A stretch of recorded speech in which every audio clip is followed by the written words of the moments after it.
আল্লাহ একটা গণতান্ত্রিক উত্তরণের পথে নিয়ে এসেছেন আমাদের।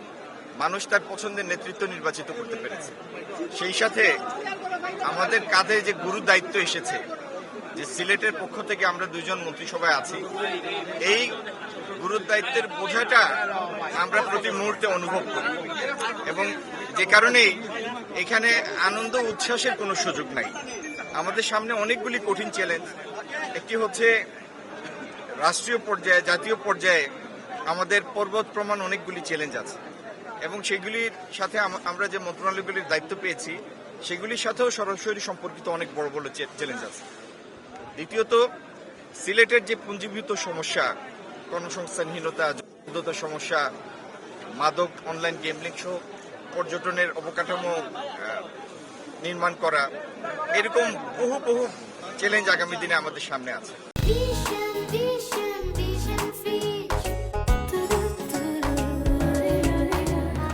এগুলির সঠিকভাবে এগুলি অ্যাড্রেস করা, সিলেটের এবং দেশের মানুষের জীবনমান উন্নয়ন করা, এটি আমাদের নির্বাচনী প্রচারণার সময় আপনাদেরকে আমরা সবিস্তারে জানিয়েছি আমরা কিভাবে করব। এইগুলি নিয়ে আমরা এখনই কাজ করছি।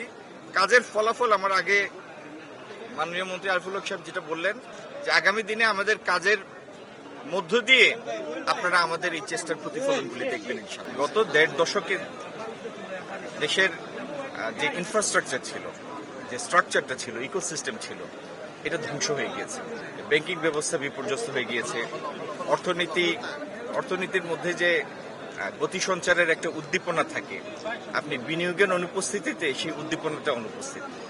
আপনার দেশটি তো কোনো শিল্প উন্নত মানে প্রতিষ্ঠিত অর্থনীতির দেশ না, আমরা একটা বিকাশমান ডেভেলপিং কান্ট্রি। সেইখানে প্রতি বছর প্রায় ২০-২২ লাখ লোক কাজের বয়সে ঢুকে, ওয়ার্কিং এজ পপুলেশনে আসে। তো সেরকম একটা দেশে ২২ লাখ লোকের কর্মসংস্থানের ব্যবস্থা করতে হলে কত বিলিয়ন ডলার ইনভেস্টমেন্ট দরকার। তো এই বিনিয়োগ স্থবিরতা গত প্রায় ১২-১৪ বছর যাবত এই বিনিয়োগ স্থবিরতা চলছে এবং গত ৩ বছর ধরে এই স্থবিরতা বিনিয়োগ শূন্যের কোঠায় নেমে এসেছে। তো এই যে পুঞ্জীভূত বেকারত্ব, এটি কর্মসংস্থানের আওতায় আনা, নতুন আগামী বছরগুলিতে নতুন যে সমস্ত মুখ কাজের বয়সে ঢুকবে তাদের কর্মসংস্থানের আওতায় আনা, সারা বিশ্বের সাথে প্রযুক্তিতে প্রতিযোগিতা সক্ষমতায় মানে আমাদের তরুণ প্রজন্মকে নিয়ে আসা, এআই সক্ষমতা, এআই লার্নিং, এআই রিসার্চ। আজকের দিনে পৃথিবীর সফটওয়্যার থেকে এআইতে ট্রান্সফর্ম হচ্ছে। তো এই পৃথিবীর সাথে তাল মিলিয়ে টিকে থাকার যে নিরন্তর প্রতিযোগিতা, সেই সক্ষমতায় নিয়ে আসা হলো আমাদের আগামী দিনের চ্যালেঞ্জ। সাম্প্রতিককালে ট্যারিফ স্ট্রাকচারের মানে আকস্মিক পরিবর্তনের কারণে আমেরিকা কর্তৃক সারা বিশ্বে একটা অর্থনৈতিক একটা স্থবিরতা চলছে। সেই সময়ে আমাদের অনেকগুলি প্রতিষ্ঠান চাপের মধ্যে আছে।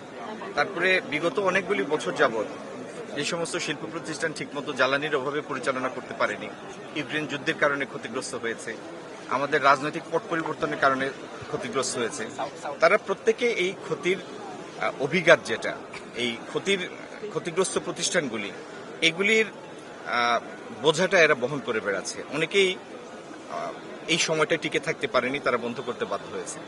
তো আগামী দিনে আমরা কিভাবে বিনিয়োগ সহায়ক পরিবেশ এবং আমাদের ইতিমধ্যে স্থাপিত কলকারখানাগুলি আমরা চালু রাখবো, কর্মসংস্থান যেটি ইতিমধ্যে সৃষ্টি হয়েছে, তৈরি হয়েছে, সেটিকে ধরে রাখবো, সেটি নিয়ে আমরা দুইজন এবং আমাদের মন্ত্রিসভা কাজ করবে, সরকার কাজ করবে আগামী দিনে।